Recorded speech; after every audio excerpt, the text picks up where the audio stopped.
नमस्कार. शतकानुशतकं आपली आदर्श भारतीय संस्कृती जीवापाड जपून न्यायासाठी, मुक्तीसाठी, मोक्षासाठी अविरत झगडणाऱ्या स्त्री शक्तीत माझ्यासारख्या भाविक, श्रद्धाळू, विवेकी मनाला देव भेटल्याचा साक्षात्कार होतो आणि दिव्यत्वाच्या प्रचितीपुढे मी नतमस्तक होते. भारतीय स्त्री शक्तीला त्रिवार वंदन. या स्त्री शक्तीचा कधीही पुसला न जाणारा संस्कार ही खरंच आपल्या स्त्री जीवनाची सोबत आहे. अगणित गुणांचा मनोज्ञ संगम करून विधात्याने स्त्रीमूर्ती घडवली. स्त्री म्हणजे मानवी जीवनाच्या, मानवी संस्कृतीच्या अग्रभागी लिहिलेला श्रीकार. स्त्री हा समाज जीवनाचा, सांस्कृतिक जीवनाचा अगदी जिव्हाळ्याचा विषय आहे. संस्कृती जपण्यात, वाढवण्यात स्त्री अग्रेसर असते. कुटुंब, समाज, संस्कृती यांचा केंद्रबिंदू, आधारबिंदू म्हणजे स्त्री. स्त्रीच्या समाजातील दर्जावरून संस्कृतीच्या अंतरंगाची ओळख होते. या जगातील प्रत्येक गोष्ट परिवर्तनक्षम आहे. बदल नैसर्गिक आहेत. काळाच्या परिवर्तनात बदलणं हे जिवंतपणाचं लक्षण आहे. कुठलाही बदल व्यक्तिसापेक्ष नसतो, तर त्याची व्याप्ती प्रचंड असते. अविरत फिरणारे हे कालचक्र कोणी थांबवू शकत नाही. या कालचक्राच्या फिरण्याला अंत नाही, मध्य नाही आणि प्रारंभही नाही. काळाच्या या झंझावातात युगच्या युग गडप होतात. व्यक्ती येतात आणि जातात. कुणालाही कुणासाठी थांबायला वेळ नाही आणि इच्छाही नाही. कारण कुणाचं कुणावाचून अडत नाही, नडत नाही. जन पळभर म्हणतील हाय हाय. या कटू सत्याचा अनुभव आपल्यातल्या प्रत्येकाला आहे. काळाच्या तुफानी वेगात चांगलं आणि वाईट सारं काही भस्मसात होऊन जातं. उरतो तो फक्त त्यांचा वेग. हे सत्य मान्य करून सुद्धा काळाच्या या तुफानी वेगावर प्रयत्नशील मात करून त्यावर आपल्या कार्याचा कायमस्वरूपी ठसा उमटवणारी माणसं होऊन गेली, वर्तमानातही आहेत आणि भविष्यातही नक्की असणार आहेत. अशांपुढे काळही स्तब्ध होतो. आदराने वंदन करतो. त्यांचे गोडवे गातो. वेदकाळापासून संत काळापर्यंत स्त्री जीवनाचा आढावा घेतला तर लक्षणीय चढउतार आपल्याला दिसतात. वेदकालीन स्त्री जीवन अत्यंत समृद्ध होतं.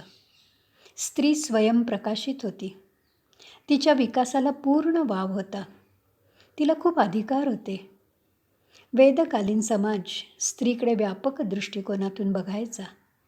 वेदकाळाने स्त्रियांना पुरुषांप्रमाणेच स्वतंत्रपणे बौद्धिक, आध्यात्मिक, शैक्षणिक जीवन जगण्याचा अधिकार दिला.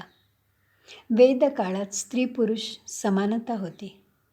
स्त्री जीवनाकडे बघण्याचा एक व्यापक दृष्टिकोन होता. त्यामुळे वेदकाळात उर्वशी, आपाला, सूर्या, गार्गी, लोपामुद्रा यासारख्या असंख्य तेजस्वी स्त्रिया होऊन गेल्या. वेदकालीन स्त्रीच्या विकासाला पूर्ण संधी मिळाली. वेदकालीन पार्श्वभूमी पाहताना रामायण, महाभारतकालीन स्त्री जीवन पूर्वकालीन स्त्री जीवनापेक्षा निकृष्ट झाल्यासारखं दिसतं. सीता, द्रौपदी यांच्या जीवनाची फरफट स्त्री जीवनाची आगतिकता समजायला पुरेशी बोलकी आहे. स्त्रीची बाणेदार वृत्ती काळानुसार कमी कमी होत गेली. प्राचीन काळी असलेली स्त्रीची व्यथा नंतरच्या काळात वाढल्यासारखी वाटते. धर्मशास्त्रात पुरुषांना प्राधान्य मिळाल्यामुळे स्त्रिया बंधनात अडकल्या. या बंधनांमुळे स्त्रियांचा सामाजिक दर्जाही खालावला. स्त्री जीवन संकुचित झालं. पुराण काळ म्हणजे स्त्री जीवनातील अंधार कोठडी. अनेक व्रतवैकल्यांच्या जाचात स्त्रिया परावलंबी होऊन गेल्या. स्त्री स्वातंत्र्य या शब्दाचा तर विसरच पडला. नको हा स्त्री जन्म असा सूर कानावर पडायला लागला. स्त्री जन्म म्हणवनी न भावे उदास हा दिलासा ज्ञानेश्वरकालीन संतांनी स्त्रीला दिला. स्त्री जन्म म्हणजे पूर्वजन्मीचं पाप या विचारांपासून संतांनी स्त्रियांना दूर नेलं. मुक्तीची कवाडं मोकळी केली. मुक्ती म्हणजे आनंदाचा मार्ग. स्त्रियांना भक्तीचं स्वातंत्र्य देऊन संतांनी स्त्रीला प्रकाशाची, विकासाची वाट दाखवली. अनाथ स्त्रीला आधार देण्यासाठी कणखर नसणाऱ्या समाज मनाला संतांनी माणुसकीचा धर्म सांगितला. पराभूत समाज मनाला खूप मोठा आधार दिला. अनाथ स्त्रीला समाज आधार द्यायला समर्थ नव्हता. अशा वेळेला संतांनी तिला आधार दिला, विश्वास दिला. कौटुंबिक, सामाजिक, जाचक बंधनांच्या गुलामगिरीतून स्त्री जीवनाची सुटका केली. तुम्ही देवावर प्रेम करा. प्रेम म्हणजेच भक्ती. त्या देवाला जीव लावा. प्रेमाने जग जिंकता येतं हा प्रेमाचा म्हणजे भक्तीचा दृष्टिकोन संतांनी शिकवला. संतांच्या स्त्रीविषयक उदात्त भव्य दिव्य दृष्टिकोनामुळे स्त्रीला विकासाची संधी मिळाली आणि भक्ती मार्गावरून जाताना आपल्याला प्रत्यक्ष देव भेटतो हा दिलासा मिळाला. आणि त्यामुळे त्या काळातल्या स्त्रिया भक्तिमार्गाच्या वाटेने अमरपदी जाऊन पोचल्या. आधुनिक काळात स्त्रियांची प्रगती नक्की कौतुकास्पद आहे. प्रत्येक क्षेत्रात तिने तिच्या गुणांनी प्रयत्नांनी स्वतःचा ठसा उमटवला आहे. असंख्य स्त्रिया आज अभिमानास्पद कार्य करत आहेत. आजची यशस्वी स्त्री गतकालीन स्त्रियांच्या भरभक्कम खांद्यावर उभी आहे हे विसरून चालणार नाही. प्रत्येक उगवत्या पिढीने मावळत्या पिढीबद्दल श्रद्धा आणि कृतज्ञता भाव मनात ठेवायला पाहिजे. परिस्थिती बदलते, गरजा बदलतात, तरी काही शाश्वत मूल्य मात्र चिरंतन असतात. अशा शाश्वत मूल्यांची जपणूक करून उगवत्या पिढीचा जीवनमार्ग सतत प्रकाशमान ठेवणारी कितीतरी स्त्री जीवनं आपण जाणून घ्यायला पाहिजेत. ती जाणून घेतली ना की आपल्याच जीवनाला आधार वाटतो, दिशा सापडल्याचा आनंद मिळतो. जीवनातील नागमोडी वळणांवरून त्याची सोबत मिळते. कृतकृत्य मनाला आशीर्वादाची गरज वाटते. मग संवेदनशील मन म्हणतं, प्रगतीच्या दिशेने पावलं टाकण्यासाठी स्त्रीत्व जपून आकाशझेप घेण्यासाठी तुझे आशीर्वाद पाहिजेत. स्त्रीपणात सृजनाच्या नवीन नवीन दिशा आहेत. स्त्रीत्व तावून सुलाखून निघाल्याशिवाय सिद्ध कसं होणार? सृजनाच्या ध्यासात क्षणोक्षणी मरावं लागतं. स्त्री जीवनाचा हा अर्थपूर्ण सूर दाखवणाऱ्या महाराष्ट्रातील सगळ्या सामाजिक कार्य करणाऱ्या स्त्रिया म्हणजे दीपस्तंभ वाटतात. त्यांचं जीवन समजून घेताना आपणच आपल्यात डोकावतो. मी कोण याचा शोध घ्यायला लागतो. या शोधात स्त्रीजन्म सार्थकी लावण्याची हाक कानी पडते. नवी जाग येते. माणुसकीचं अजरामर सत्य कानात मनात घुमायला लागतं. आणि माणुसकीची मिठी घातली की सुखिया झाला या शब्दांचा अर्थ उमजतो. अहंकार गळून पडतो. आनंदाच्या सरी बरसतात. आणि मग स्त्री शक्तीचा मन जागर करायला लागतं. नव्या जुन्या सीमेवर माझे मज गाव दिसे, संस्कृती मी जपणार, स्त्री माझे नाव असे. असे गौरवाचे उद्गार मन गायला लागतं. महाराष्ट्रातील स्त्री शक्तीचा जागर समजून घेताना आणि समजून तो जागर करताना या स्त्री जीवनाचे 2 डोळे मला अंतर्मुख करून गेले. एक डोळा त्यांनी प्राप्त केलेला ज्ञानाचा आणि दुसरा डोळा त्यांच्या संवेदनशील मनाचा. ज्ञानाचा डोळा विचार करायला शिकवतो. त्यामुळे जीवन प्रगल्भ आणि व्यापक होतं. तर संवेदनेचा डोळा अंतरंगात प्रेमाचा आणि मायेचा दिवा लावतो. याची तीव्रतेने मला जाणीव झाली आणि या जाणीवेमुळे त्यांचं जीवन समजून घेणं सोपं वाटलं. अशा ह्या स्त्री शक्तीला वंदन करताना माझ्या मनातल्या भावना एका कवितेच्या रूपाने व्यक्त करते. स्त्री जन्मात तुझी कहाणी, स्त्री जन्मात तुझी कहाणी, मानवा मिळाली अमर गाणी. तू धात्री, तू रमा रमणी, तू दुर्गा, तू काली, तू रणरागिणी. तू भक्ती, तू युक्ती, तू मुक्ती. तू भक्ती, तू युक्ती, तू मुक्ती. तू आदिशक्ती, तू महाशक्ती. गुण गाऊन तुझे देवी महादेवी, किती तरले या भवसागरी देवी. स्वामी तिन्ही जगाचा, तुझ्या विना भिकारी.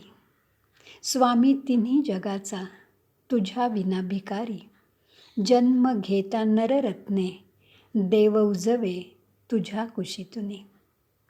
त्याग करुणा सेवा प्रेम सिंधू तू. त्याग करुणा सेवा प्रेम सिंधू तू. समर्पण तडजोड पराक्रम तू. तूच तर सकल विश्वा आधार बिंदू तू. सकल विश्वा आधार बिंदू तू. सकल विश्वा आधार बिंदू तू. स्त्री शक्तीच्या जागर करणाऱ्या या एका व्याख्यानमालेत आपण 9 स्त्रियांचा त्यांचा जीवनातला प्रवास कसा आहे, त्यांना काय काय अडचणी त्यात आल्या, त्या अडचणींवर सहजपणे मात करून त्यांनी आपला प्रवास प्रगतीच्या दिशेने कसा नेला याचा आढावा आपण घेणार आहोत. स्त्री शक्तीचा जागर या व्याख्यानमालेतलं हे 8वं पुष्प, रणरागिणी झाशीची राणी लक्ष्मीबाई. झाशीच्या राणीचं आणि माझं नातं जुळून आलं त्याला 60 वर्ष होऊन गेली. मी शाळेत होते. आंतरशालेय नाट्यछटा स्पर्धा होती आणि या स्पर्धेत मला बक्षीस मिळालं. बक्षीस म्हणून एक पुस्तक मिळालं आणि ते पुस्तक होतं झाशीच्या राणीचं. चित्रकथेच्या स्वरूपातलं हे पुस्तक झपाटल्यासारखं वाचून टाकलं. मला वाचनाची गोडी लागली आणि झाशीच्या राणीबद्दल मनात खूप आदर निर्माण झाला. महाविद्यालयीन जीवनात कविवर्य भा. रा. तांबे यांची झाशीवाली ही कविता अंतर्मुख करून गेली, मुखोद्गत झाली. तिच्या पराक्रमाचा जय जयकार करावा असं वाटलं आणि एक लेख लिहिला. झाशीची राणी ग्वाल्हेर इथे इसवी सन 1858 धारातीर्थी पडली. या घटनेला 150 वर्ष होऊन गेली. आपल्याला 1947 साली स्वातंत्र्य मिळाल्यानंतर ग्वाल्हेरला जिथे राणींनी देह ठेवला तिथे एक स्मृती वृंदावन उभारलं गेलं. त्याच्यावर कविवर्य भा. रा. तांबे यांच्या स्फुरण देणाऱ्या ओळी कोरल्या गेल्या. रे हिंद बांधवा थांब या स्थळी, अश्रू 2 ढाळी. ही पराक्रमाची ज्योत मावळे इथे झाशीवाली. कडकडा कडाडे बिजली, शत्रूंची लष्करे थिजली. मग कीर्ती रूप ती उरली, ती हिंद भूमीच्या पराक्रमाची इतिश्रीच झाली. आपल्यासारख्या वाचकाला राणी लक्ष्मीबाई म्हटलं की तटावरून घोडा फेकून इंग्रजांच्या तावडीतून निष्ठूर जाणारी, पाठीशी मुलाला बांधून जाणारी राणी लक्ष्मीबाई आठवते. पण ही तिची ओळख फार अपुरी आहे. या अपुऱ्या ओळखीवर आपण समाधान मानतो आणि स्वतःला धन्य समजतो. अपुऱ्या माहितीवर गप्पाही मारतो. पुणेकरांना महाराष्ट्रातलं बालगंधर्व रंगमंदिर चांगलंच परिचित आहे. या नाट्य मंदिरात स्त्री वेशधारी पुरुष म्हणून बालगंधर्वांचं एक फार सुंदर चित्र आहे. या नाट्य मंदिराच्या बाहेर पुरुष वेशधारी स्त्री म्हणजे झाशीच्या राणीचा पुतळा आहे. हा पुतळा म्हणजे स्त्रीच्या पराक्रमाचं प्रतीक आहे. पुतळ्याचं नीट निरीक्षण केलं तर असं आपल्या लक्षात येतं की या रणरागिणीच्या कमरेला तिचा पुत्र दामोदर बांधलेला आहे. म्हणजे हा पुतळा हे रणरागिणीच्या मातृत्वाचंही प्रतीक आहे. स्त्री ही भगवंताच्या प्रेमाची सगुण मूर्ती आहे, तर पुरुष म्हणजे भगवंताच्या पराक्रमाची कीर्ती आहे. या दोन्ही शक्तींचं मिलन झाशीच्या राणीत झालेलं आहे. त्यामुळे आपले हात आपोआप जोडले जातात आणि आपण तिच्या पुढे नतमस्तक होतो. झाशीच्या राणीचं हे अलौकिक रूप डोळ्यात मनाच्या गाभाऱ्यात साठवताना मला प्रकर्षाने आठवण झाली मातृहृदयी साने गुरुजींची. गुरुजी असं म्हणायचे की भगवंताला आपल्या प्रत्येक लेकरावर वात्सल्याची शाल पांघरणं शक्य होईना, म्हणून भगवंतानी घरोघरी आईच्या रूपाने आपल्या प्रेमाची सगुण मूर्ती निर्माण केली. तर घरोघरी वडिलांच्या रूपाने आपल्या पराक्रमाची शक्ती उभी केली. प्रत्येक स्त्री मनात एक पुरुष मन नित्य वास करत असतं, तर पुरुषांच्या अंतरंगी एक स्त्री मन असतं. झाशीच्या राणीचं चरित्र समजून घेताना मनात असा विचार आला की माणूस किती वर्ष जगला यापेक्षा तो कसा जगला यावर त्याचं मोठेपण अवलंबून आहे. शेळी होऊन 100 वर्ष जगण्यापेक्षा वाघ होऊन 10 वर्ष पराक्रम गाजवणं हा खरा आदर्श आहे. अवघं 20-22 वर्षांचं आयुष्य राणीला मिळालं. हे अल्पायुषी जीवन संघर्ष, पराक्रम, देशभक्ती यांनी परिपूर्ण भरलेलं आहे. या परिपूर्ण जीवनाची यशोगाथा कितीही गायली ना तरी ती अपुरीच वाटते. स्वातंत्र्यवीर सावरकर असं म्हणतात, स्वदेशभक्तीची दिव्य ज्योत तिच्या अंतःकरणात नित्य तेवत होती. अवघं आयुष्य स्वराज्यासाठी कारणी लावण्याचं भाग्य घेऊन जन्माला आलेली ही रणरागिणी. तिचं स्मरण प्रत्येकाने रोज करायला हवं. रणरागिणी असूनही ती कुटुंबवत्सल आहे. प्रेम, सेवा, त्याग, तडजोड, समर्पण यासारख्या असंख्य शाश्वत मूल्यांची पूजा बांधणारी ही पराक्रमाची मूर्ती खरंच वंदनीय आहे. अशी वंदनीय मूर्ती सामान्य स्त्रियांच्यात सहजी सामील होताना आपल्याला दिसते. सामान्यांना ती आपली वाटते. माणसाचं मोठेपण या माणुसकीत आहे. राणीच्या गुणांना नुसतं वंदन केलं म्हणजे तिचं स्मरण केलं असं होत नाही. स्मरण ठेवून ते प्रत्यक्ष कृतीत आणण्यासाठी प्रयत्नशील राहणं याला म्हणायचं स्मरण. मनात कदाचित असं येईल, तिचा आदर्श ठेवून तिच्याकडून स्फुरण घेऊन आम्हाला कुठे रणांगणावर लढायचं आहे. वरकरणी विचार केला ना तर हे काही प्रमाणात पटतं. पण माणुसकी विसरलेल्या आजच्या या समाजात स्वरक्षणासाठी पावलोपावली स्त्रीची लढाई चालू असते.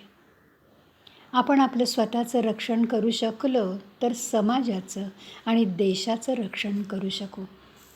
यासाठी निराळ्या प्रकारच्या पराक्रमाची गरज आहे आणि त्यासाठी झुंजार वृत्ती लागते. या झुंजार वृत्तीची प्रेरणा अशा पराक्रमाच्या ज्योतीतून आपल्याला नक्की मिळेल आणि त्यासाठी राणीची चरित्रगाथा आपल्याला समजून घ्यायला पाहिजे. राणी लक्ष्मीबाईंची चरित्र कहाणी समजून घेताना किंवा ती सांगताना मला 2 गोष्टींवर विशेष प्रकाश टाकावासा वाटतो. राणी लक्ष्मीबाई म्हणजे पराक्रमाची मूस. राणी लक्ष्मीबाई म्हणजे निस्सीम देशभक्ती. त्यामुळे तिची देशभक्ती, या भक्तीसाठी संघर्ष, त्यासाठी लढाईतून तिच्या व्यक्तिमत्वाचं, पराक्रमाचं आणि तिच्या भक्तीचं होणारं सुंदर दर्शन. लढाईत पराक्रमाची शर्थ करताना तिला आलेलं वीरमरण. मरावे परी कीर्तिरूपी उरावे, असं हे तिचं सुंदर जगणं. देशासाठी मरण हेच खरं जगणं, आणि देशभक्तीशिवाय जगणं म्हणजे मृत्यू. हा केवळ तिचा विचार नव्हता. तिने केलेली केवळ ही बलगना नव्हती, तर त्या विचारांनुसार, तिच्या प्रतिज्ञेनुसार तिचं जगणं होतं. म्हणून आपल्या गौरवशाली इतिहासात तिला खूप मानाचं स्थान मिळालं. तिचा जय जयकार झाला. स्त्री शक्तीचा आदर्श तिच्या जीवनात आपल्याला बघायला मिळतो. अशांची नुसती चरित्र वाचली ना की मन कणखर होतं. आपल्या मनगटातली ताकद वाढते. अखेरचे बाजीराव पेशवे यांचा भाऊ चिमाजी अप्पा. चिमाजी अप्पांच्या पदरी काही आश्रित मंडळी होती. त्यात भिक्षुकीचा व्यवसाय करणारे मोरोपंत तांबे होते. सद्वर्तनी वृत्तीचे मोरोपंत सगळ्यांच्या मर्जीतले होते. मोरोपंत आणि भागीरथीबाई या गरीब सालस वृत्तीच्या पतिपत्नींची लाडकी कन्या म्हणजे मनू.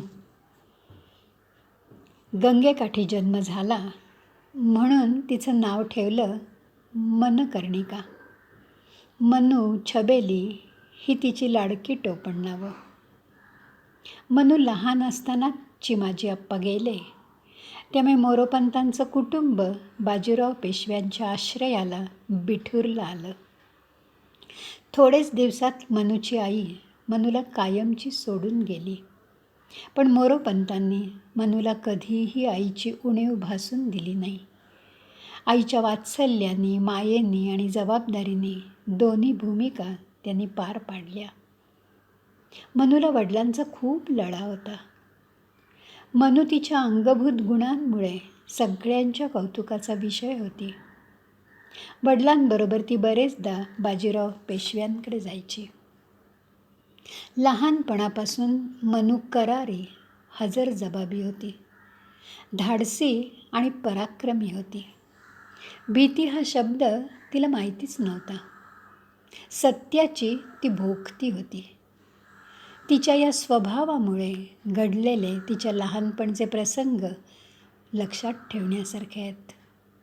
श्रीमंत पेशवे बाजीरावांना भेटायला मोठमोठी माणसं यायची. गोरासाहेब, मडमा यांची सतत ये-जा असायची. या मोठ्यांचा थाट काही औरच होता. छोट्या मनूनी एकदा मोरोपंतांना विचारलं, ही माणसं कोण आहेत? ती इथे कशासाठी येतात? मोरोपंत म्हणाले, ते कंपनी सरकारचे बडे अधिकारी आहेत. ते इंग्लंड या देशातून इकडे येतात. मनू म्हणाली, पण त्यांचं इथे पेशव्यांकडे काय काम असतं? मोरोपंत हळू आवाजात मनूला म्हणाले, त्याचं काय असतं? अगं हे सगळं राज्य त्यांचंच आहे. मनूने विचारलं, त्यांचं राज्य आहे? त्यानं कुणी आपलं हे राज्य दिलं? बाबा, म्हणजे इथे राजा कुणी नाही?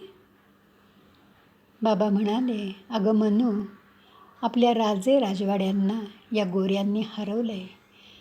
त्यामुळे ते राजे झाले.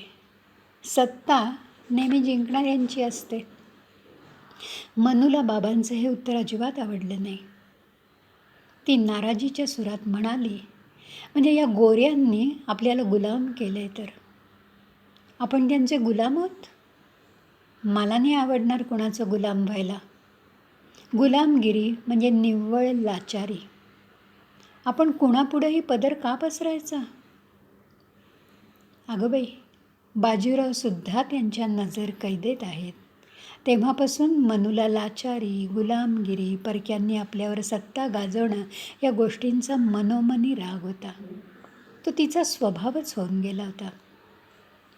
मनूचा पेशव्यांच्या घरी मोठा रुबाब होता. अर्थात रुबाब म्हणजे पेशव्यांची ती लाडकी होती. नानासाहेब, रावसाहेब आणि मनकर्णिका हे तिघं नेहमी बरोबर असायचे. मनू प्रत्येक गोष्टीत त्यांच्याबरोबर पुढे असायची. घोड्यावर बसणं, रपेट मारणं, तलवार चालवणं हे सगळं शिक्षण त्यांच्याबरोबर मनूने घेतलं होतं. एकदा बिठूर गावातील गंगेच्या किनाऱ्यावरून 3 घोडेस्वार घाईघाईने जात होते. 2 घोड्यांवर 2 युवक स्वार झाले होते. तर एका घोड्यावर एक मुलगी मोठ्या रुबाबात स्वार झाली होती. त्या मुलीने घोड्याला टाच दिली आणि ती दोघांच्या पुढे निघून गेली सुद्धा. युवक पराभव मानायला तयार नव्हता. तो वेगाने तिच्या पुढे जायला निघाला आणि तो युवक तेवढ्यात घोड्यावरून खाली पडला. घोड्यावरून कोसळताना तो म्हणाला, मनू मागे फिर, मी पडलोय बघ. मनू तातडीने त्याच्याजवळ आली. तिने मलमपट्टी केली. त्याला आपल्या घोड्यावर घेतलं आणि घोड्याला टाच देऊन बिठूरच्या दिशेने ती निघाली. तिघंही परत आली. एक घोडा एकटाच आला. नानासाहेबांना खूप लागलं होतं. मनू नानासाहेबांना म्हणाली, अगदी किरकोळ लागले. तू अभिमन्यूला आठव? अभिमन्यू जखमी झाला होता. त्या एकट्या गड्याने 11 कौरवांना भारी पाडलं होतं. अखेरपर्यंत त्यांनी त्याच्या रुबाबात झुंज दिली आणि लढता लढता प्राण सोडला. मृत्यूला कवटाळलं त्यांनी. त्याला मृत्यूची अजिबात भीती नव्हती. वय खरं तर कोवळं होतं. त्याचं उदाहरण लक्षात ठेव. मोरोपंत शेजारी उभं राहून सगळं ऐकत होते. त्यांना मनूचं कौतुक वाटलं. ते मनूला म्हणाले, अगं अभिमन्यूचा काळ स्वकीयांचा होता. आता ब्रिटिश युग आहे. ते श्रेष्ठ आहेत. ते राजे आहेत आणि आपण त्यांचे गुलाम आहोत. आपण दुर्बल आहोत. मनूला गुलाम, दुर्बल या शब्दांची लहानपणापासून चीड होती. तिला मोरोपंतांचं म्हणणं पटलं नाही. तिने लहानपणापासून त्यांच्याच तोंडून जिजाबाई, ताराबाई यांच्या शौर्यांच्या कथा ऐकल्या होत्या. शौर्य, पराक्रम हा जणू तिच्या रक्तातला गुणधर्म होता. अन्यायाची अत्यंतिक चीड तिच्या मनात होती. मनूच्या लहानपणी घडलेल्या अशा अनेक प्रसंगातून तिची बाणेदार वृत्ती, तिचा स्पष्ट वक्तेपणा याचं दर्शन होतं. ती तडफदार होती. मोठ्या मंडळींचा ती मान राखायची. त्यांच्यापुढे ती नम्रही होती, आज्ञाधारक होती. पण उगाचच माघार घेणं, खोटी स्तुती करणं तिला कधी आवडलं नाही. मोठ्यांपुढे आपलं मत मांडायला तिला कधी भीतीही वाटली नाही. एकदा नानासाहेब हत्तीवरून फेरी मारायला निघाले. पेशव्यांना असं वाटलं की मनूने आपल्या लाडक्या छबेलीने हत्तीवर बसावं. पण नानासाहेबांनी माहुताला हत्ती पुढे न्यायला सांगितला. मनू थोडी नाराज झाली. तेव्हा मोरोपंत तिला म्हणाले, मनू, अगं नानासाहेब कुठे, आपण कुठे? त्यांचा अधिकार मोठा, त्यांचा अधिकार निराळा, आपला निराळा. त्यांच्याशी तुलना करून कसं चालेल? आपली पायरी आपण ओळखायला हवी. आपण पेशव्यांचे आश्रित आहोत. आपल्या मर्यादा आपल्याला माहिती पाहिजेत. मनू, अगं जे आपल्या नशिबात नाही त्याचा मोह धरून कसं चालेल? मनू त्याच क्षणी उत्तरली, नानासाहेबांची इच्छा नसेल तर मी नाही बसत हत्तीवर. पण मला माझं भविष्य माहिती आहे. आपलं नशीब आपल्या हातात असतं. ते आपणच घडवायचं असतं. माझ्या नशिबात एक नाही तर अनेक हत्ती आहेत. माघार घेणं, रडत बसणं, तक्रारी करणं मनूला कधी आवडलं नाही. अशी ही पराक्रमी मनू 7 वर्षाची असताना तिचा विवाह 40 वर्षांच्या गंगाधरपंत नेवाळकर या विदुराशी झाला. गंगाधरपंत होते 40 वर्षांचे. इसवी सन 1842 विवाह झाला आणि आपल्या पतीबरोबर मनू झाशीला आली. आणि झाशीत विरघळूनही गेली. मोठ्या थाटामाटात विवाह झाला. मनूची लक्ष्मीबाई झाली. मनूच्या गोड स्वभावामुळे सगळ्या दासी तिच्या सख्या होऊन गेल्या.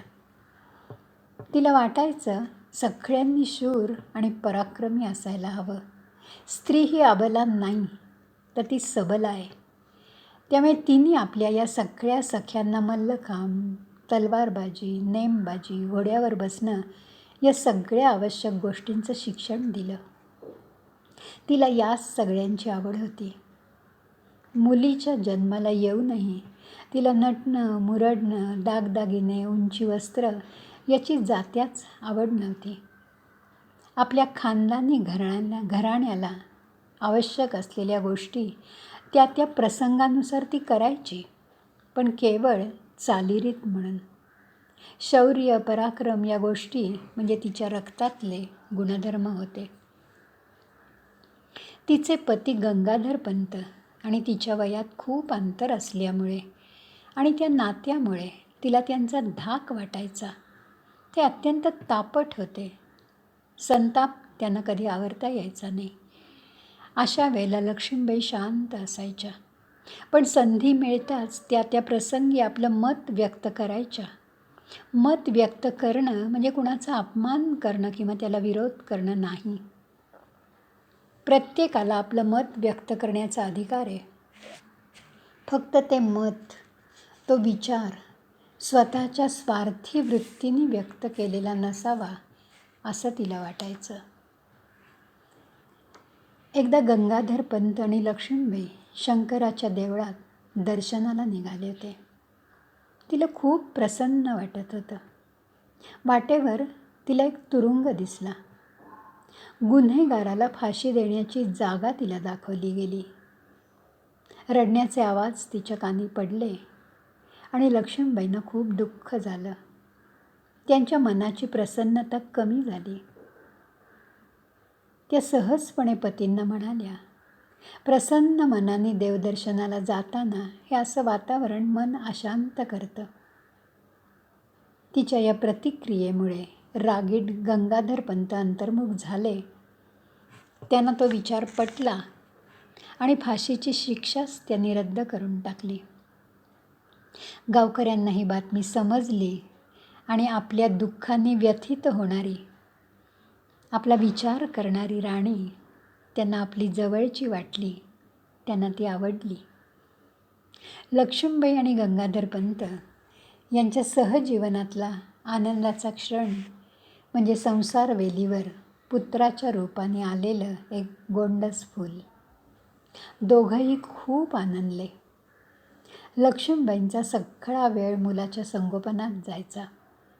गंगाधर पंतही मुलाच्या बाललीलात मनापासून रमून गेले.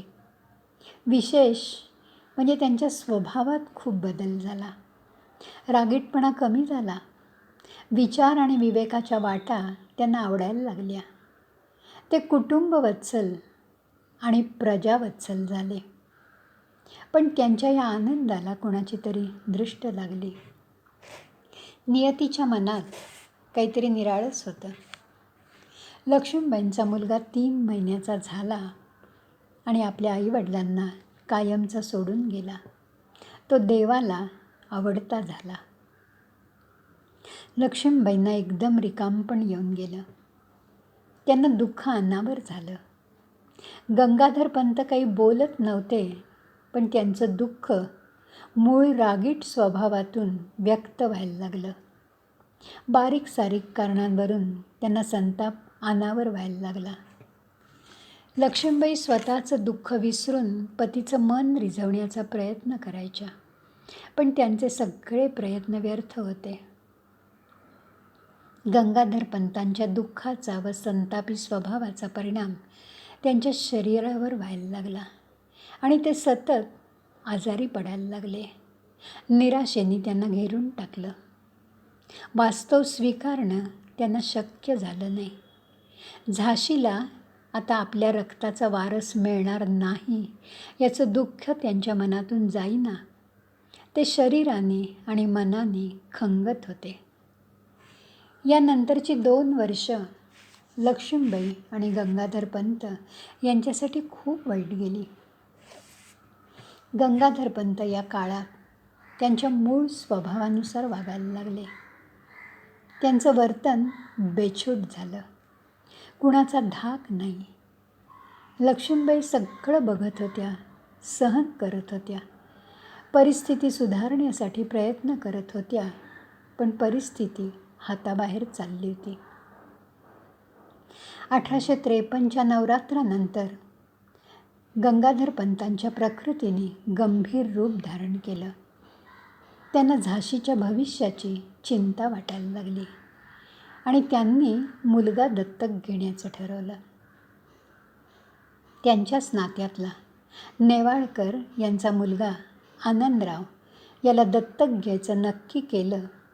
अर्थातच लक्ष्मीबाईंची त्याला मान्यता होती. मोरोपंत या सगळ्या प्रवासात त्यांच्याबरोबरच होते. दत्तक विधान समारंभ त्यांच्या इतमामाला शोभेल असा झाला.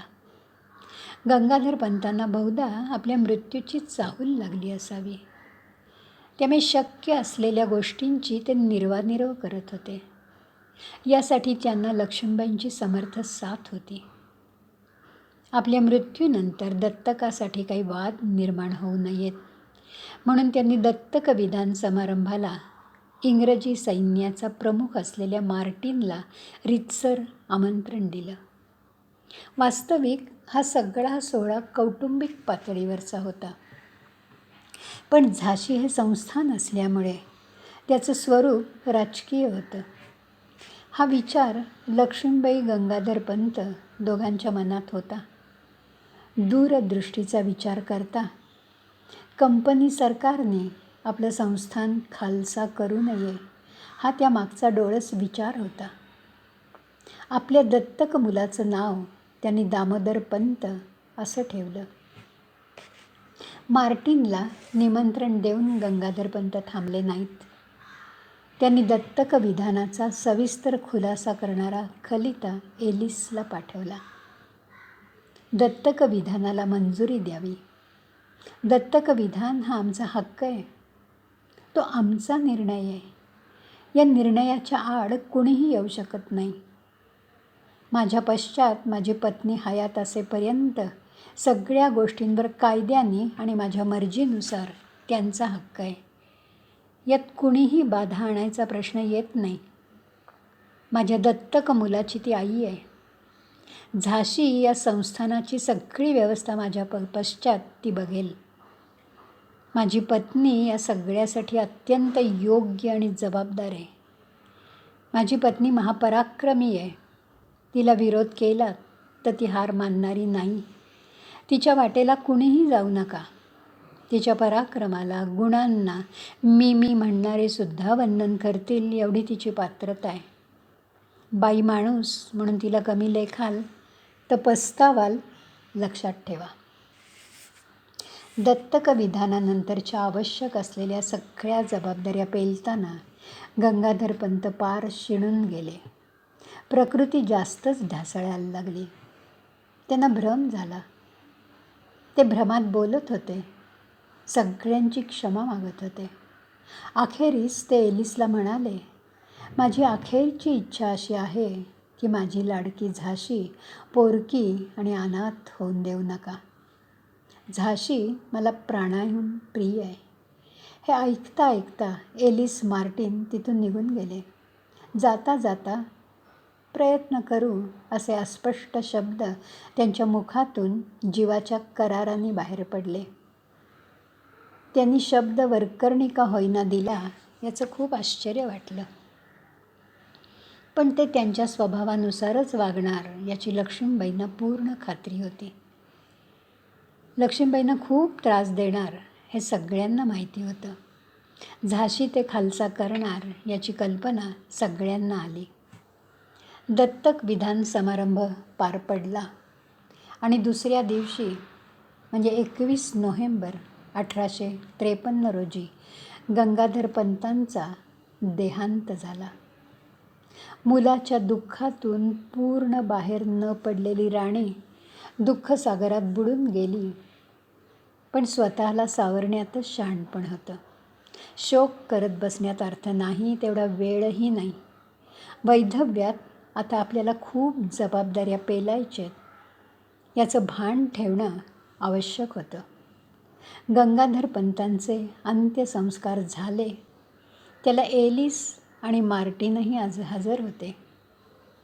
राणीच्या जीवनातला एक अध्याय संपला. लक्ष्मीबाई स्वतःला सावरायचा प्रयत्न करत होत्या. दुःखापासून लांब जाण्यात त्यांना हळूहळू यश येत होतं. पण त्यांचे प्रश्न कमी होण्याऐवजी वाढतच गेले. गंगाधर पंतांनी खूप जबाबदारीने दत्तक विधानात अडचणी येऊ नयेत याची खरं तर काळजी घेतली होती. तरी धूर्त कावेबाज इंग्रजांनी त्यांच्या योजनेला विरोध केला. त्यांनी राणीला एक पत्र पाठवलं. कंपनी सरकारची परवानगी घेतल्याशिवाय दत्तक घेण्याचा अधिकार झाशीच्या राजाला नाही. राणी कारभार चालवायला योग्य आहे, ती लोकप्रिय आहे, पण जनहिताच्या दृष्टीने कंपनीचा कारभार सगळ्यांच्या दृष्टीने हितावह आहे. राणीला 5,000 रुपये मासिक पेन्शन देण्यात येईल. तिची खाजगी संपत्ती, शहरातला महाल तिच्याच ताब्यात राहील. झाशीचा बंदोबस्त मालकमने स्वतःच्या हाती घेतला. जणू काही गंगाधर पंतांच्या पश्चात झाशीला कुणी वालीच उरला नाही. एक राणी असंख्यांना पुरून उरणारी होती. तिचं तेज, तिची जिद्द, तिचा पराक्रम मालकमनी ओळखलेला नव्हता, म्हणून त्याच्या या सगळ्या वल्गना होत्या. राणी लक्ष्मीबाई यांना वैधव्य आलं तेव्हा त्यांचं वय होतं फक्त 18. झाशी हे एकच मराठी राज्य असं होतं की जे इंग्रजांच्या ताब्यात गेलेलं नव्हतं. आता ते पण इंग्रजांच्या ताब्यात जाणार, विलीन होणार याचं खूप दुःख वाटत होतं. मनस्ताप होत होता. झुंज द्यायलाच पाहिजे.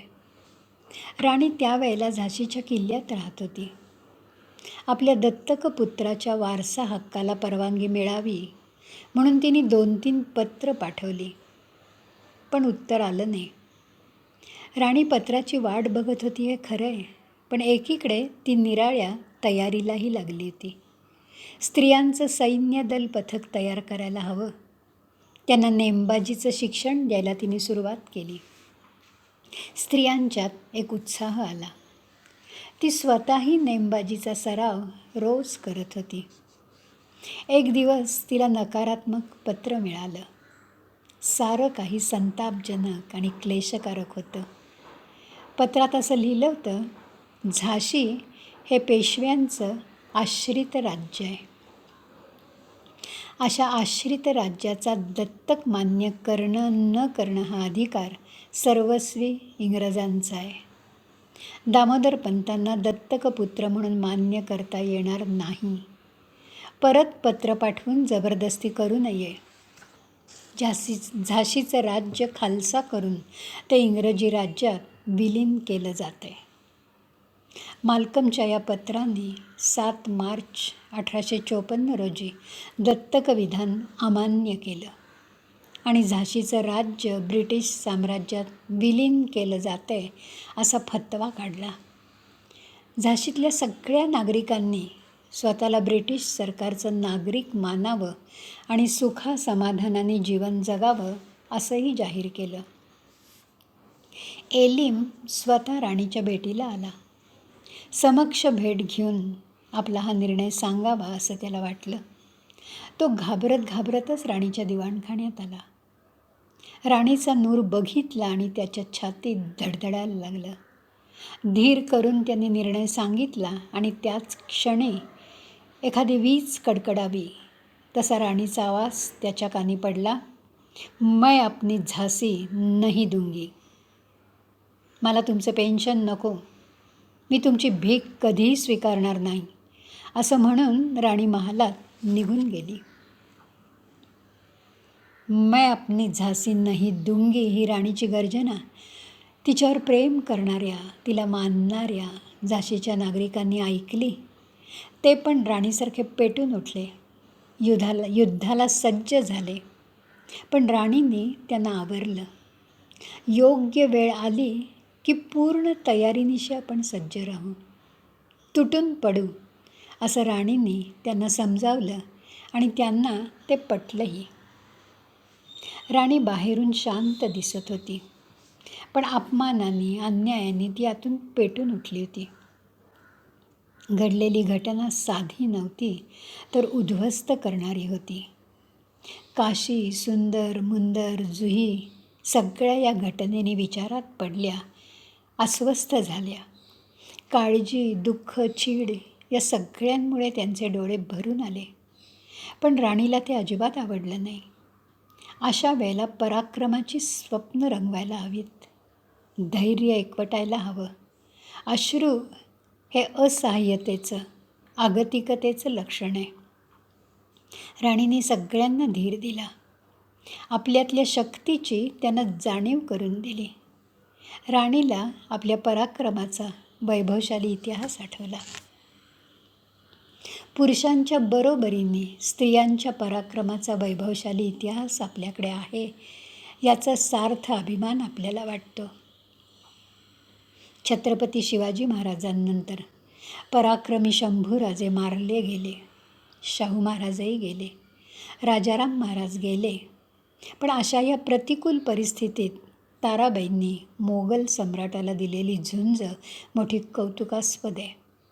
स्वराज्याच्या रक्षणासाठी ताराबाईंनी प्राणपणाला लावून टक्कर दिली. जिजाईंनी वैयक्तिक सुखाचा त्याग करून शोभाला मोठा केला, संस्कारक्षम केला, पराक्रमी केला. या सगळ्या स्त्रियांचा त्याग, पराक्रम मराठी मन कधीही विसरू शकत नाही. राणींनी आपल्या सख्यांची मनं जागी केली. ती सख्यांना धीर देत होती. पराक्रमाच्या गोष्टी सांगून त्यांना पराक्रमासाठी उद्युक्त करत होती.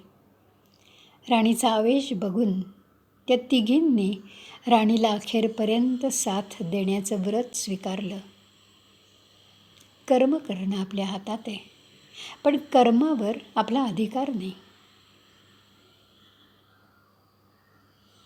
कर्माचं फल आपल्याला काय मिळणार याचा नाही आपण विचार करायचा.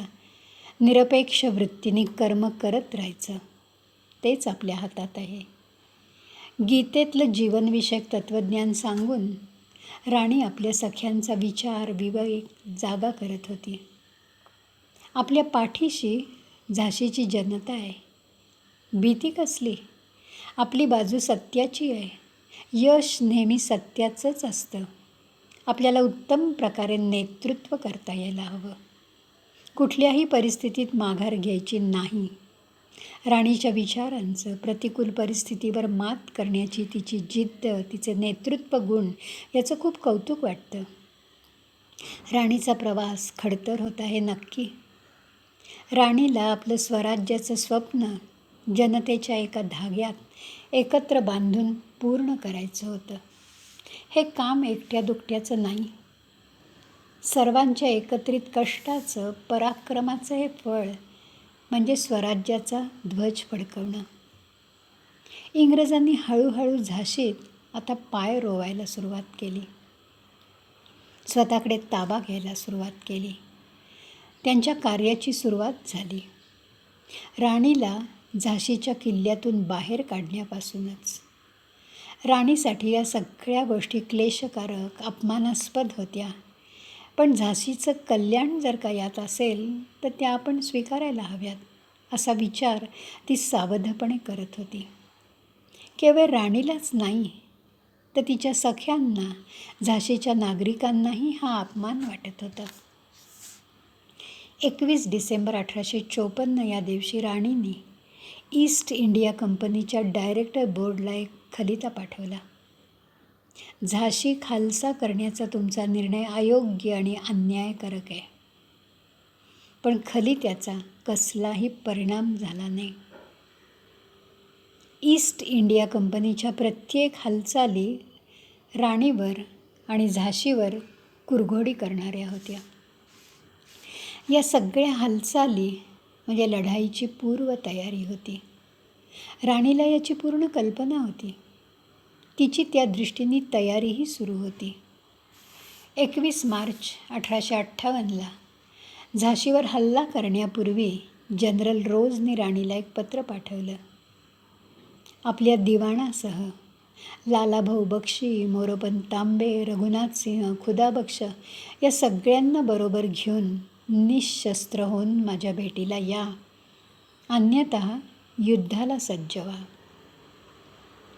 पत्र घेऊन येणाऱ्या दूताबरोबर उलट टपाली उत्तर पाठवण्याची गरज होती. राणींनी वेळ आलीच तर स्वतः निशस्त्र होऊन इंग्रजांकडे जाण्याचं जाहीर केलं. राणीचा निश्चय सगळ्यांनी ऐकला, पण तो कोणालाच पटला नाही. झाशीचं नातं, तिचं रक्षण करण्याची जबाबदारी केवळ राणीची नाही, ती आमचीही जबाबदारी आहे. या विचारांनी झपाटून गेलेल्या सगळ्यांनी एकमताने आणि निश्चयपूर्वक राणीला सांगितलं, आपल्या झाशीसाठी आम्ही सगळे प्राणपणाने लढायला तयार आहोत. आपल्या झाशीसाठी, आमच्या राणीसाठी आम्ही लढता लढता मरू. वीरमरण चांगलं, आमच्या आयुष्याचं त्यामुळे सोनं होईल. लढाईसाठी नेतृत्वगुण, पराक्रम, एकी या गोष्टींची खरी गरज होती. तशी आर्थिक खजिनाही त्यांचा पुरेसा असल्याची गरज होती. नागरिक यासाठी मनोभावे पुढे सरसावले. आमच्या जवळचा पैसा, दागदागिने स्वराज्याच्या या लढाईसाठीच आहेत, असं त्यांनी राणीला सांगितलं. राणी निर्धास्त झाली, तिचा उत्साह वाढला. नागरिकांनी बरोबर असणं, त्यांचं पूर्ण सहकार्य मिळणं हे या पराक्रमी राणीचं खरंखुरं बळ होतं. या सगळ्यांच्या सहकार्यांनी इंग्रजांना चोख प्रत्युत्तर द्यायलाच पाहिजे. इंग्रजांना झोडपून काढायला हवं. ते घुसखोर आहेत, ते अन्यायी आहेत, त्यांना झाशीतून पळवून लावायलाच हवं. यासाठी आपण एकत्र येऊयात. एकीचं बळ खूप असतं, असं सगळ्यांचं ठरलं. झाशीचं पाणी आता इंग्रजांना दाखवायची वेळ आली आहे. चला, उठा, सज्ज व्हा, इंग्रजांवर तुटून पडूयात, असं एकमेकांनी ठरलं आणि माणसं तयारीला लागली. चैत्राची चाहूल लागली. चैत्र म्हणजे नव्या वर्षाची सुरुवात. उत्साहाची, आनंदाची, पराक्रमाची, आरोग्याची आणि एकात्मभावाची गुढी झाशीत उभारली गेली. झाशीच्या किल्ल्यात चैत्र गौर सजली. राणीने या उत्सवात मनापासून भाग घेतला. राणीच्या सहभागामुळे उत्साही, आनंदी वातावरण निर्माण झालं. लढाईचं सावट तेवढ्यापुरतं का होईना, पण बाजूला झालं. आनंदोत्सव साजरा झाल्यावर मात्र राणीने प्रत्येकाला स्वतःच्या जबाबदारीची अगदी सहजपणे आठवण करून दिली. राणी म्हणाली, 1-2 दिवसात इंग्रज झाशीवर चालून येतील, हल्ला करतील, सावध राहायला हवं. झाशीचं संरक्षण करण्याची जबाबदारी आपली सगळ्यांची आहे. लढाईत पुरुषांच्या बरोबरीने स्त्रियांचाही सहभाग हवा.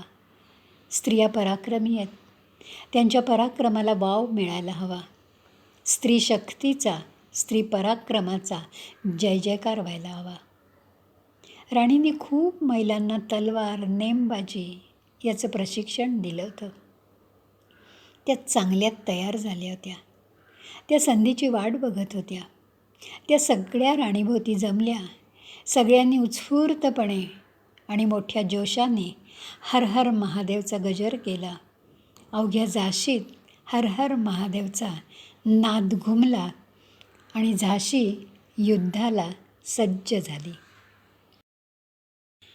राणीने स्त्री सेनेला सांगितलं की जिला जे काम करता येईल ते तिने जीव ओतून करायचं, मागे राहायचं नाही, स्वतःला झोकून द्यायचं, प्रसंगी शस्त्र उगारायचं. तुम्ही माझ्याबरोबर किल्ल्यात राहा, वेळ झाला तर घरी जाऊन या. शहराचा बंदोबस्त पुरुष सैनिक बघतील. पराक्रमी राणीचा शब्द झेलायला सगळेजण तयार होते. राणीवर त्यांची श्रद्धा होती. राणी जणू त्यांच्यासाठी देव होती. आपल्या झाशीच्या पवित्र भूमीसाठी प्राण पणाला लावण्याची प्रतिज्ञा त्यातल्या सगळ्यांनी घेतली. 20 मार्च 1858 जनरल रोज झाशीजवळ येऊन धडकला आणि या बातमीने झाशीकरांची लगबग सुरू झाली. लढाईची भीती कुणालाही वाटत नव्हती, कारण कर्तव्य बजावताना भीती कसली. राणी मोतीबाई या दोघींनी विचारविनिमय करून जुही काशीबरोबर रावसाहेबांना निरोप पाठवला. जुही काशी पुरुष वेशात गेल्या.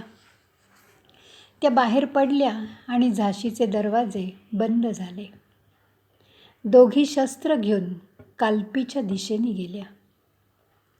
झाशीतल्या बहुतांशी स्त्रिया पुरुष वेशात, कमरेला तलवारी बांधून, खांद्यावर बंदुका घेऊन राणीबरोबर किल्ल्यात मुक्कामाला आल्या. 21 मार्चला जनरल रोजने झाशी शहराची टेहळणी केली. शहराच्या दरवाजांची नाकेबंदी केली. राणीच्या पराक्रमाची, जिद्दीची कीर्ती ऐकून प्रभावित झाल्यामुळे काही पठाण राणीला येऊन मिळाले. त्यात सरदार गुल महम्मद होता. स्वराज्यासाठी आम्ही आमच्या राणीला साथ देऊ, प्रसंगी तिच्या चरणावर आमचं मस्तक अर्पण करू. 23 मार्च प्रत्यक्ष लढाईचं शिंग फुंकलं गेलं. दोन्ही सैन्याचं नियोजन अगदी शिस्तबद्ध होतं. अटीतटीची लढाई सुरू झाली. आपल्याला फुटीरपणाचा जणू काही शापच आहे. राणीच्या सैन्यातल्या सगळ्याच बातम्यांचा तपशील पीर अली रोजला जाऊन सांगत होता. राणीच्या सैन्यात तोफखान्यासाठी स्त्री गोलंदाज आहेत, ही बातमी रोजला समजल्यावर त्याचा विश्वासच बसला नाही. झाशीचा कोपरा माहीत असलेल्या पीर अली यांनी झाशी शहर उद्ध्वस्त कशामुळे होईल यासाठीची सगळी माहिती इंग्रजांना पुरवली. त्यामुळे रोजला झाशी शहर उद्ध्वस्त करणं अगदी सोपं गेलं. आपल्या डोळ्यांनी शहराची उद्ध्वस्त झालेली ही अवस्था बघून राणीला खूप दुःख झालं. तिला शहराच्या सुरक्षिततेची काळजी वाटायला लागली आणि काहीही विचार न करता ती किल्ल्याच्या बाहेर पडली. आवश्यक असलेल्या सगळ्या गोष्टींची सोय लावून राणी परत किल्ल्यात आली. ब्रिटिश हे राणीचे, झाशीचे कट्टर शत्रू असले तरी त्यांच्या मनात राणीच्या पराक्रमाचं कौतुक होतं. त्यांनी राणीला जिवंत पकडण्याचा पण केला होता. आपली कामगिरी खूप अवघड आहे याची त्यांना पूर्ण कल्पना होती, कारण बरेचदा राणीची रणनीती समजणं अवघड जाणार हे त्यांना माहीत होतं. निकराच्या लढाईत राणीच्या सख्या गतप्राण झाल्या. असंख्य सैनिक मारले गेले. दुःख अनावर होत होतं, पण शोक करत बसण्याची ती वेळ नव्हती. हा विवेक जागा होता. त्यामुळे झुंज देणं, तुटून पडणं आवश्यक होतं. एखादी चूक खूप महागात पडेल, ती इंग्रजांसाठी अनुकूल ठरेल, त्यांच्या पथ्यावर पडेल हे राणी जाणून होती. स्वराज्याची लढाई कोणाच्या जीवन मरणावर कधी अवलंबून नसते हे राणीला माहिती होतं. त्यामुळे दुःख बाजूला ठेवणं हेच झाशीच्या हिताचं होतं. राणी खंबीरपणे उभी राहिल्यामुळे तिच्या सैन्याचा धीर टिकून होता. सगळेजण शत्रूवर तुटून पडत होते. निकराची लढाई चालू होती. यावेळी तात्या टोपे कालपीला होते. जुही आणि काशीबरोबर राणीने तात्यांना ताबडतोब झाशीला या असा निरोप पाठवला होता. निरोप मिळताच तात्या टोपे 20,000 सैन्यानिशी झाशीत आले. तात्या टोपे झाशीला येत आहेत या बातमीने जनरल रोजची झोप उडली, तर तात्यांच्या येण्याने राणी मात्र निश्चिंत झाली. तात्या पेशव्यांच्या सैन्यासह झाशीत आले. त्यांच्या सैन्यात जुही, काशी या 2 रणरागिण्या होत्या. दोघींनी पराक्रमाची शर्थ केली. यांच्या पराक्रमाचे गोडवे गावे तेवढे थोडेच आहेत. पुरुषी वेश आणि आवेशातली काशी हर हर महादेव असा गजर करत निर्भीडपणे इंग्रजी सैन्यात घुसली. तिचा तो आवेश आणि शौर्य बघून इंग्रजांना ती राणी वाटली. या राणीला आपल्याला जिवंत पकडायचं आहे. इंग्रज सैनिकांनी तिचा पाठलाग सुरू केला.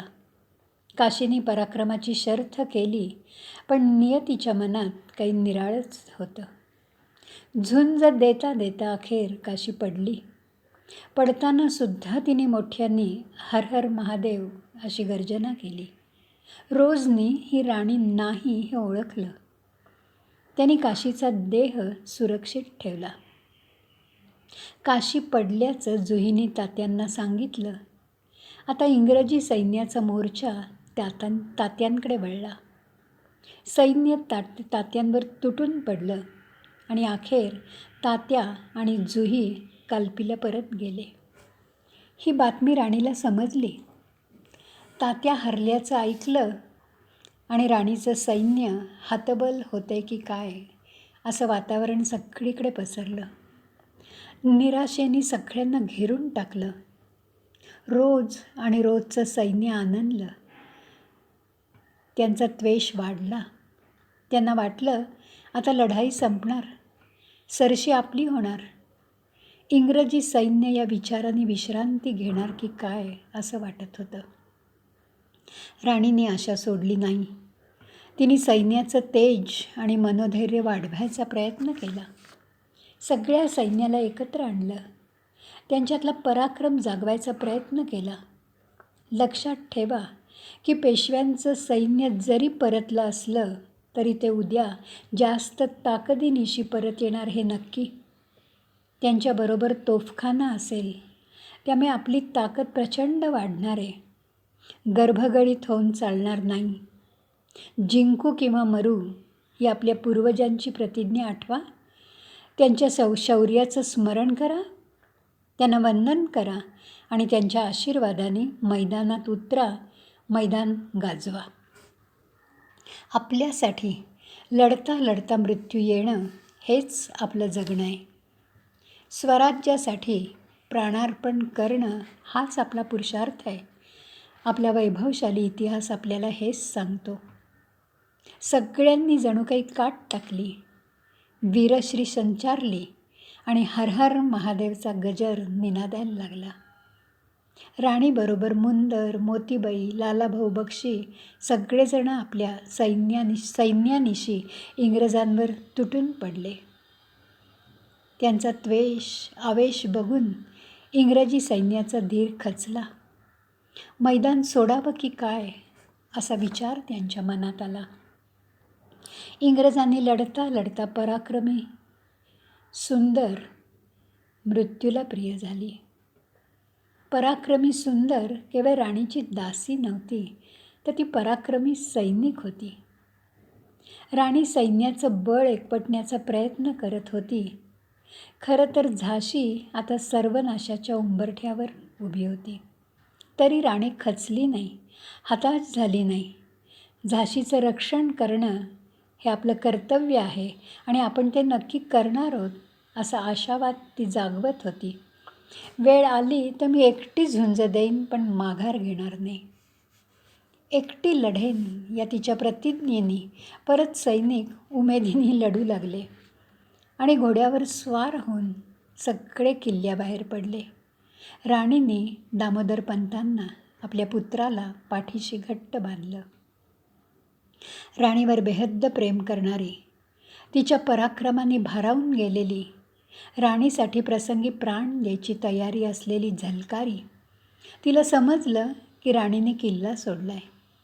क्षणभर तिने मनाशी काहीतरी निश्चय केला आणि राणीसारखा वेश धारण करून सकाळी घोड्यावर स्वार होऊन ती मोठ्या रुबाबात इंग्रजांच्या छावणीकडे निघाली. हातात शस्त्र नव्हतं, फक्त चोळीत एक सुरी होती. मी राणी आहे, शस्त्र टाकून देऊन मला आता रोजला भेटायचं आहे असं म्हणत ती रोजच्या समोर जाऊन उभी राहिली. इंग्रजी सैन्याची समजूत झाली की राणी पकडली गेली किंवा शरण आली. सैन्यात आनंद पसरला. झलकारीला या सैनिकांच्या आनंदापेक्षा आपली राणी लांब जाणार याचा आनंद जास्त झाला. कारण तिच्या त्यागामुळे राणी आता इंग्रजांच्या तावडीत सापडणार नाही हा तिचा विचार होता. राणीसाठी, आपल्या झाशीसाठी वाटेल तो त्याग करण्याची प्रतिज्ञा तिने केली होती. आपण पकडले जाऊ, मग आपली चौकशी होईल, यात खूप वेळ जाईल आणि तेवढ्या वेळात राणी खूप लांब जाईल, अशी तिने मनाशी खुणगाठ बांधली होती. रोजने झलकारीला पाहिलं. ती राणी नाही हे त्याला समजलं. मनातून त्याला तिचं खूप कौतुकही वाटलं असेल. पण तो कडाडला, तू राणी नाहीस, मला फसवतेस काय? मी तुला गोळ्या घालून ठार करीन. झलकारी शांतपणे म्हणाली, त्यासाठी तर तुझ्यासमोर उभी आहे. माझ्या राणीसाठी मरण हेच माझं जीवन आहे. हाच माझ्यासाठी स्वर्गीय आनंद आहे. या आनंदाच्या क्षणाची मी वाट बघते आहे. रोज नुसता तिच्याकडे बघत बसला आणि त्याच्या तोंडून शब्द बाहेर पडले, शी इज मॅड. त्याने मनातून तिला वंदनही केलं असणार. आठवडाभर रोजने तिला कैदेत ठेवलं आणि नंतर सोडून दिलं. झलकारीचा त्याग खरंच वंदनीय आहे. अशा पराक्रमी राणीच्या जीवाला जीव देणाऱ्या स्त्रियांची या इंग्रजांना नेहमी भीती वाटायची. प्रत्येक स्त्री झलकारी झाली तर, असा विचार मनात आल्याशिवाय राहत नाही. राणी आपल्या मोजक्या विश्वासू जीवाला जीव देणाऱ्या सैनिकांसह झाशीच्या बाहेर पडली. झाशीतला सगळा परिसर तिच्या परिचयाचा होता. त्यामुळे घोडदौड गतिमान होती. रात्रीच्या अंधाराची तिला भीती नव्हती. जळणारी झाशी बघून मन अंधारून जाईल की काय असं वाटत होतं. समोर सगळा काळोख होता. राणीच्या बरोबर हाताच्या बोटावर मोजण्या इतकीच माणसं होती. माघार घ्यायची नाही, झुंजायचं ही त्यांची प्रतिज्ञा होती. राणी झाशीबाहेर पडली, निसटली हे रोजच्या लक्षात आलं आणि त्यांनी लेफ्टनंट बोकर याला सैन्यासह राणीचा पाठलाग करायला सांगितलं. रात्रीचं अंतर काटून सकाळी सकाळी राणी पहुज नदीच्या काठी थांबली. दामोदरला तिने खायला प्यायला दिलं. स्वतः ओंजळभर पाणी प्यायली. मन अंतर्मुख झालं होतं. मनात झाशीचे आणि मृत्युमुखी पडलेल्या प्रियजनांचे विचार येत होते. पण अश्रू ढाळायला वेळ नव्हता. मनोमन त्यांना श्रद्धांजली वाहिली. ते सारे झाशीसाठी लढले, लढता लढता मेले, मग आपणही प्राणपणाने अखेरपर्यंत लढायला हवं. आपला पाठलाग चालू असल्याची चाहूल राणीला लागली. ती सावध झाली. राणी आणि बोकर दोघांजवळही अगदी मोजकं सैन्य होतं. दोन्ही सैन्यात लढाई झाली. बोकर जखमी झाला आणि त्याचं उरलेलं सैन्य गर्भगळीत होऊन पळत सुटलं. पण त्यातल्या एकाने राणीवर गोळी झाडली. ती राणीच्या घोड्याला लागली. राणीचा जीव कळवळला, पण ती लढतच राहिली. राणीने आणि तिच्या मोजक्या 5-7 जणांनी बोकरला हैराण केलं आणि बोकर आपल्या सैन्यासह परत झाशीला गेला. स्वातंत्र्यासाठी लढणाऱ्यांचं महत्त्वाचं केंद्र होतं कालपी. राणीचा घोडा आणि तिची माणसं यांनी कालपीकडे कूच केलं. पण राणीचा जखमी घोडा जागच्या जागीच थांबला. त्याचा रक्तबंबाळ झाला. त्याचा पाय रक्तबंबाळ झाला. तो थांबलाच आणि त्यांनी प्राण सोडले. राणीचा प्राण कळवळला. आपला प्रामाणिक साथीदार गेला. त्याच्यावर तिचा जीव जडला होता. पण पुढे जायला हवं. राणीला गावातला एक उत्तम घोडा मिळाला. दिवसभर प्रवास करूनही दमणूक नाही. रात्री फक्त पाणी पिऊन ती प्रवास करत होती. पाठीशी बांधलेला मुलगा होता. मध्यरात्री तिने कालपी गाठली. एका दिवसात 100 मैलांची मजल तिने मारली. झाशीच्या युद्धात 3000 निरपराध जीवांची इंग्रजांनी अमानुष हत्या केली. महालक्ष्मीचं मंदिर लुटलं, मूर्ती पळवली, झाशी उद्ध्वस्त झाली. आता झाशी आपली राहिली नाही, ती कंपनी सरकारच्या ताब्यात गेली. पण काय करणार?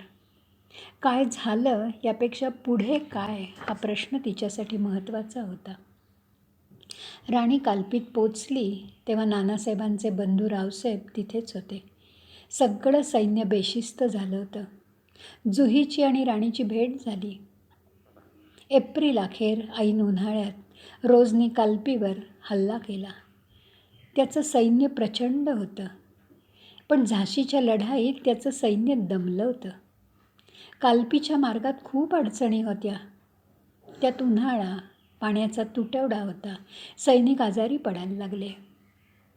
राणी, तात्या टोपे आणि रावसाहेब यांनी लढाईसाठी कालपीजवळ असलेलं कूच हे गाव नक्की केलं, कारण गावाभोवती दाट जंगल होतं.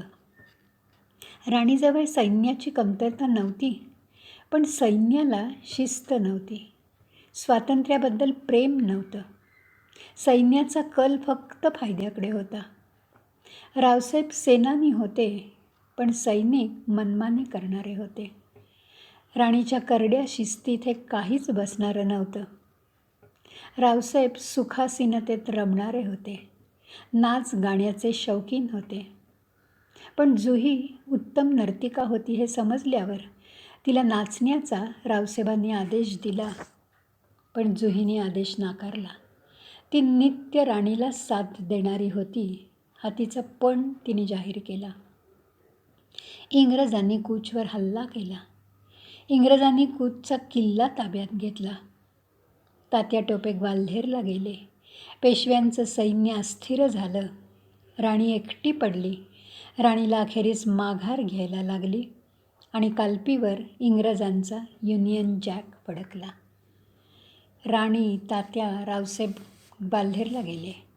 याचा अर्थ आता पुढची लढाई ग्वाल्हेरला होणार.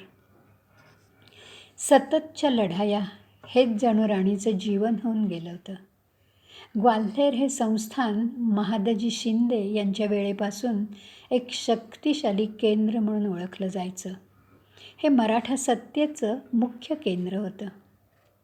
1853मध्ये वयाच्या 20व्या वर्षी जयाजीराव शिंदे ग्वाल्हेरचे महाराज झाले. नाच, गाणं, बजावणं, सुखासीनता हा त्यांचा स्वभाव होता. त्यामुळे ग्वाल्हेरची सगळी व्यवस्था दिनकरराव राजवाडे या दिवाणांकडे होती. याच वेळी गव्हर्नर जनरलनी सयाजीरावांच्या व्यसनाधीनतेचा फायदा घेऊन त्यांना लालूच दाखवली. त्यांच्याशी मैत्रीचा करार केला. जयाजीरावांना मुलगा झाला नाही तर दत्तकाची परवानगी मिळेल, तो त्यांचा हक्क राहील असं त्यांना सांगितलं. ग्वाल्हेर संस्थान कायम शिंदे घराण्यांकडे राहील. त्यामागे इंग्रजांचा असलेला कावेबाज हेतू सयाजीरावांना समजून घेतला नाही. त्यांची सुखासीनता वाढतच राहिली. ग्वाल्हेरमध्ये इंग्रजांना सुरक्षा देण्याचं दुष्कृत्य जयाजीरावांनी अविवेकाने केलं. वास्तविक पेशव्यांनी शिंद्यांना ग्वाल्हेरचं राज्य दिलं होतं. त्यामुळे सयाजीरावांच्या अशा वागण्याचा, इंग्रजांशी मैत्री करण्याचा रावसाहेब पेशव्यांना संताप आला. जयाजीरावांनी रावसाहेब, राणी आणि तात्या टोपे यांना ग्वाल्हेरमधून निघून जा असं बजावलं. पेशवे संतापले. लवकरच जयाजीरावांनी पेशवे आणि त्यांच्या सैन्यावर तोफा डागल्या. पेशव्यांवर झालेला हा हल्ला अगदी अचानक होता. पेशव्यांचं सैन्य गाफील होतं. ते सैरावैरा धावायला लागलं. धावणाऱ्या सैन्याला राणीने सावरण्याचा शर्थीचा प्रयत्न केला. ती त्यांना म्हणाली, अरे पराक्रमी आहात ना, मग असे पळून काय जाता? शत्रूशी लढता लढता वीरमरण आलं तर आपल्या आयुष्याचं सोनं होईल. रणरागिणीच्या या बोलण्याचा काही काळ या सैन्यावर योग्य तो परिणाम झाला. ते शिंद्यांच्या सैन्यावर तुटून पडले घनघोर युद्ध झालं आणि जयाजीराव मैदान सोडून पळून गेले. ग्वाल्हेरच्या किल्ल्यावर पेशव्यांचा ध्वज फडकला आणि पेशवे ग्वाल्हेरच्या सिंहासनावर बसले. पेशव्यांनी आनंदोत्सव साजरा केला, पण खरं तर राणीचा याला विरोध होता. दुखावलेले इंग्रज मोठ्या तयारीनिशी परत हल्ला करणार हे राणी ओळखून होती, पण पेशवे मात्र गाफील राहिले. ग्वाल्हेरच्या पराभवाची बातमी जनरल रोजला समजली. त्याला खात्री पटली की राणी ग्वाल्हेरमध्येच असणार. तिच्यामुळे आपला हा पराभव झाला. तिला जिवंत पकडायला हवं किंवा मारायला पाहिजे. त्याखेरीज हिंदुस्थानात आपण आपला अंमल, आपलं राज्य स्थापन करू शकणार नाही. राणी हा आपल्या यशातला एक फार मोठा अडसर आहे. राणीला संपवायचं या विचाराने झपाटलेला रोज तयारीला लागला. सगळ्या प्रकारांनी राणीचा अपमान करायचा, तिचं खच्चीकरण करायचं असा विडाच जणू रोजने उचलला. राणीच्या माणसांना आमिष दाखवून आपलंसं करण्याचा प्रयत्न केला. या काळात राणी सतत पेशव्यांना सावध करत होती, पण पेशव्यांना जाग येत नव्हती. इंग्रज आपलं काहीही वाईट करू शकणार नाहीत या मस्तीत ते सुखासीनतेत पडून राहिले. राणी मात्र शांत नव्हती. तिचं नियोजन आखणं चालू होतं. या काळात तिला सोबत आणि साथ मिळाली आंबा गंगादास यांच्या झोपडीची. या साधू पुरुषाच्या सहवासात तिची पूजा अर्चा, जपजाप्य, ध्यानधारणा चालू राहिली. यामुळे युद्धनीतीचं आयोजन करायला तिला खूप शक्ती मिळाली. जनरल रोजही लढाईचं नियोजन करत होता. अत्यंत धूर्त काबेबाज रोजने राणीला पकडून देणाऱ्याला 20,000 रुपयांचं बक्षीस जाहीर केलं. ग्वाल्हेरचं सिंहासन शिंद्याला देणार ही रोजची वल्गना पेशव्यांच्या कानी पडली आणि पेशवे राणीला येऊन मिळाले. राणी, तात्या टोपे, पेशवे युद्धाला सज्ज झाले. 18 जून 1858 पहाटेच्या शांत प्रसन्न वेळी राणीची ध्यानधारणा झाली आणि राणी युद्धाला सज्ज झाली. हे युद्ध आपण जिंकणार हा विश्वास तिने सैनिकांना दिला. खरा योद्धा जिंकलो तर काय याचा जसा विचार करतो, तसंच हरलो तर काय याचं नियोजनही डोळसपणे करतो. राणीने तोही विचार केला. ग्वाल्हेरची लढाई ही अखेरची लढाई याची जाण राणीला होती. पराक्रमाची शर्थ करायला पाहिजे. या लढाईत राणीने दामोदर पंतांना रामचंद्र पंतांच्या सुरक्षित हाती दिलं. मी मारले गेले तर नेवाळकरांचा वंश जिवंत राहावा हा हेतू. मी मारली गेले तर दामोदर पंतांना सुरक्षित महाराष्ट्रात पोचवा. तसंच मी मारली गेले तर माझ्या देहाला इंग्रजांचा स्पर्शही होऊन देऊ नका याची काळजी घ्या. हा विचार म्हणजे राणीची निराशा नव्हती, हार तर नव्हती. भविष्यासाठीचा तो डोळस विचार होता. मुंदर आणि जुहीवर राणीची खूप भिस्त होती. सगळ्यांना त्यांच्या योग्यतेनुसार कामाची वाटणी करून दिली. जुहीकडे तोफखान्याची जबाबदारी दिली आणि मुंदर राणीबरोबर होती. सगळ्यांनी प्राणपणाला लावून लढण्याची शपथ घेतली. सूर्योदय झाला. राणी सकट सगळ्यांच्या अंगी वीरश्री संचारली. राणीचं युद्ध कौशल्य बघून इंग्रज चक्रावून गेले. जुहीने इंग्रजांवर तोफांचा मारा केला. इंग्रज घोडेस्वार जुहीच्या तोफखान्यावर चालून आले. जुहीने तलवार चालवली, पण अखेर इंग्रजांनी तिला घेरलं. हसत जुहीने मृत्यूला कवटाळलं. राणीचे एक वीर आता मृत्युमुखी पडत होते. इंग्रजांचं सैन्य संख्येने अफाट होतं. राणी, मुंदर, रामचंद्रपंत, रघुनाथसिंह, गुल महम्मद यांनी पराक्रमाची शर्थ केली, पण त्यांनाही इंग्रजांनी घेरलं. राणीच्या दोन्ही हातात तलवारी होत्या. दुर्गा, लक्ष्मी, महादेवी, सरस्वती यांचं दर्शन तिच्यात सगळ्यांना होत होतं. सूर्यास्त झाला आणि राणीच्या सैन्यातला अखेरचा सैनिक मारला गेला. राणी, रघुनाथ सिंह, रामचंद्र पंत, गुल महम्मद प्राणपणाला लावून लढत होते. एवढ्यात राणीच्या दिशेने एक संगीनधारी सैनिक आला. काय होतंय हे समजायच्या आत त्याची संगीन राणीच्या छातीच्या खाली घुसली. राणीने सैनिकाला तशाही अवस्थेत जमिनीवर पाडलं. राणीचा घाव खूप खोल होता. रक्तस्राव होत होता. पण तिकडे लक्ष द्यायला वेळ नव्हता. राणी लढतच राहिली. तेवढ्यात मुंदरवर एका सैनिकाने गोळी झाडली आणि ती खाली कोसळली. कोसळताना एकदा तिने राणीकडे बघितलं. तिच्या चेहऱ्यावरचं हास्य नेहमीसारखंच होतं. राणीने रघुनाथ सिंहाला मुंदरला सांभाळायला सांगितलं. तिच्या पवित्र देहाला इंग्रजांचा स्पर्श नको. तिची तुम्ही नीट व्यवस्था बघा. राणीच्या प्रसंगावधानाचं कौतुक वाटलं. रघुनाथ सिंह मुंदरला घेऊन पुढे गेले. राणीची घोडदौड चालू होती. गुलाम महम्मद राणीबरोबर होता. एवढ्यात राणीचा घोडा अडला. त्याचा फायदा घेऊन एका सैनिकाने राणीवर गोळी झाडली. गोळी राणीच्या डाव्या मांडीत घुसली. रक्तबंबाळ झालेल्या राणीने अशाही अवस्थेत त्या सैनिकाला पाडलं आणि ठार मारलं.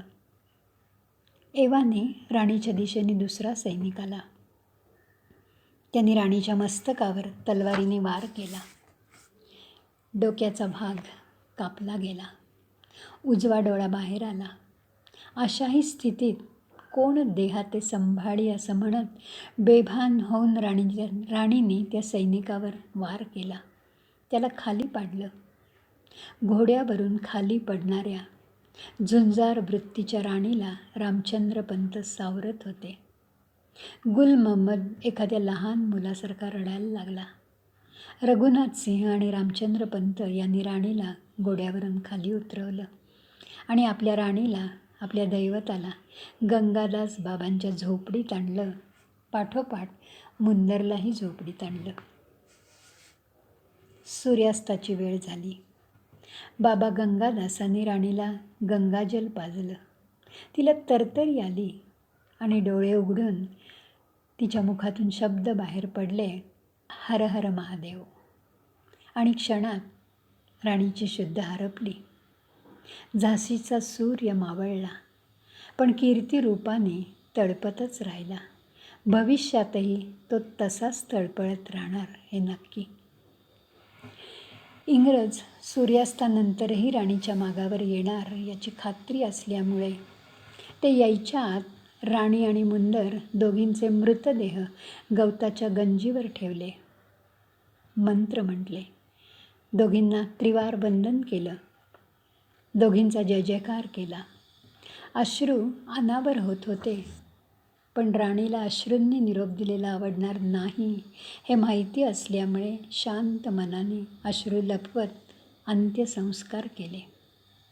झाशीची राणी अमर हो असा जय जयकार केला. बाबांच्या झोपडीत राणीचं रक्त सांडलं होतं. तेही पुसून टाकलं. धूर्त इंग्रज आले तर राणीची नावनिशाणीही त्यांच्या दृष्टीस पडायला नको हा त्यामागचा हेतू. इंग्रजांची सावलीही पडायला नको. राणीचं पावित्र्य टिकायला हवं. आजच्या काळात स्त्रीची पूजा होण्यापेक्षा तिच्यावर अन्याय होतोय. आपल्यावरचा अन्याय आपणच निपटून टाकायला हवा. यासाठी आत्मसंरक्षण प्रत्येकीला करता यायला पाहिजे. स्त्रीत्व जपता यायला पाहिजे. यासाठी झाशीच्या राणीच्या पराक्रमाची पणती आपल्याही अंतरंगी नित्य पेटती ठेवायला पाहिजे. आपलं स्वत्व आपल्यालाच जपता यायला पाहिजे. स्त्रीच्या पावित्र्याचा दरारा निर्माण व्हायला पाहिजे. हा संस्कार या रणरागिणीच्या चरित्रकाणीतून आपल्या मनावर नक्की होईल. महापराक्रमी झाशीच्या राणीला, तिच्या स्त्री शक्तीला कोटी कोटी नमस्कार. धन्यवाद.